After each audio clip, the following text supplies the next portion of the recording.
Uşaqlar, artıq mən xoşunuzda ki, bu xar bölümümüz işğaldan azad olmuş torpaqlarımızda bitir. Davam edək. Əslən Ağdamdan olan bütün zanı ilə vətəni sevən əfsanəvi kəşfiyyatçı xanım ləqəbli Cizi Rəhmədov Bahadur haqqında söylədiklərini dinləyək.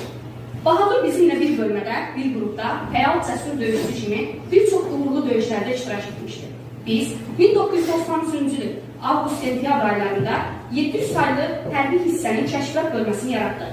Bölmənin komandiri Əliyev Zahid İbramovluydu. Zahid müəllim bizi bölmələrə göndərirdi ki, fiziki durumu, cəsarəti uyğun gələn döyüşlərdən ibarət kəşfiyyat qrupu yaradaq. Bahadur, biz hərbi hissənin 3-cü tapı olması istəyik. O çox təmkinli, məsuliyyətli, mədəniyyətli bir oğlan idi. Həm də onun gücü qüvvəsi də istənilən formada idi. Hər adam tank əleyhinə bu marakanları gəzdirə bilməzdi.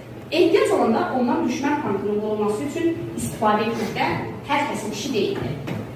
Hər adam bunlar atmaqdan istifadə etməyi bacarmırdı. Bahaduru elə bu tələblərə cavab verən bir gücdə olduğu üçün seçilmişdir. Onun kəşfiyyatçı bu marakan vəzifəsinə təyin etdik. Bahadur, bölmədə şəxsi heyətin içərisində həm nizam-intizam məsələsinə, hərbi xidmətin münasibətinə görə xüsusilə seçilirdi.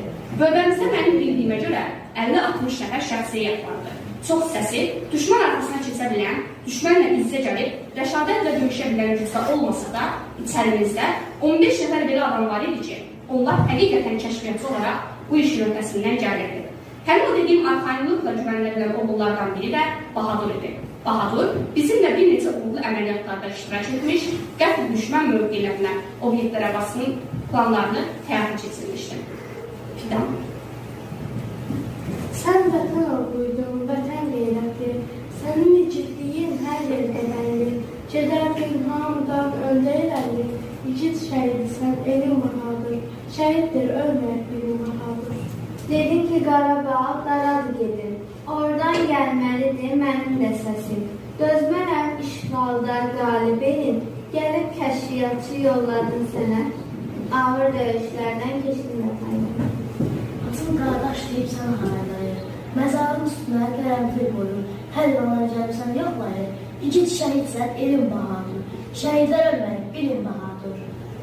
1995-ci ilin aprel ayında Ağdam rayonunun Əhməbalı kəndində əməliyyat tapşırığını yerinə yetirməliydi. Həmin kənddə bizim postla düşmən postu arasında 150-200 metr məsafədə bir ev vardı. Ermənilər gecə o evə girib, oradan gözlənilmədən qəfil bizim posta atəş açırdılar. Düşməni orada ələ keçirmək məqsədi ilə əməliyyat tədbiri qurduq ki, oradan gizli olaraq evə girək və düşmən gəldikdə onu məhv edək. Bizim qrup hərəkata başladı.